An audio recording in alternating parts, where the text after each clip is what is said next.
La prédication qui tue peut être orthodoxe, et elle l'est souvent.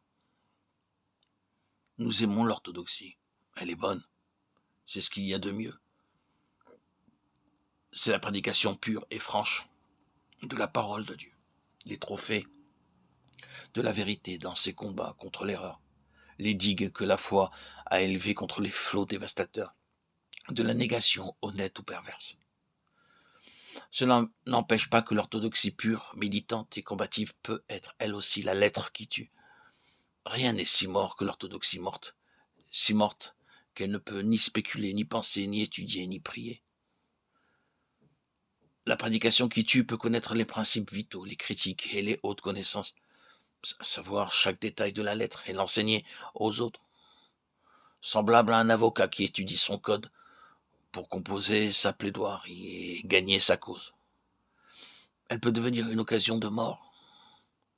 La prédication de la lettre peut être éloquente, émaillée de poésie et de rhétorique, parsemée de prières, relevée d'exemples, illuminée par le génie, et toutes ces qualités ne seront que des joyaux rares, des fleurs parfumées qui n'embelliront qu'un cadavre.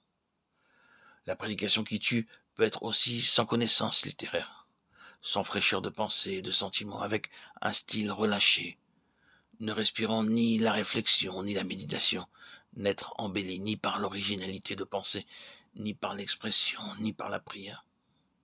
Cette prédication produit une désolation infinie, une mort spirituelle profonde.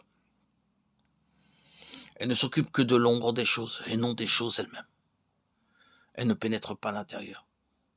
Elle n'offre pas une connaissance approfondie de la vie dans la parole de Dieu. Elle est vraie à l'extérieur. Mais cet extérieur doit être brisé pour qu'on arrive à la substance intime. La lettre peut être présentée avec élégance et de manière à attirer, mais elle n'attire ni vers Dieu ni vers le ciel. La faute en est au prédicateur. Dieu ne l'a pas créé. Il n'a pas été formé comme un vase précieux par les mains divines.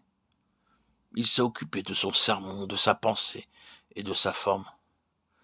Mais les choses profondes de Dieu n'ont pas été recherchées, étudiées, sondées et expérimentées par lui. Il ne s'est pas tenu devant le trône haut et élevé, n'a pas entendu le chant du séraphin. Il n'a pas vu la vision ni senti l'envahissement sublime de la sainteté.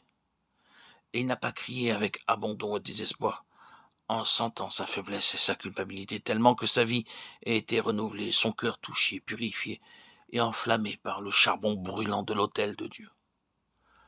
Son ministère peut amener des adhérents à l'Église pour la forme et les cérémonies, mais ce ne seront pas de vrais disciples de Dieu, goûtant une communion sainte et divine. Des fresques ont pu être esquissées sur les murs de l'église, mais il n'y a pas des pierres vivantes. La vie est absente. Le ciel est obscurci. Le sol est brûlé. La cité de Dieu devient la cité des morts. La louange et la prière sont étouffées. Le culte est mort.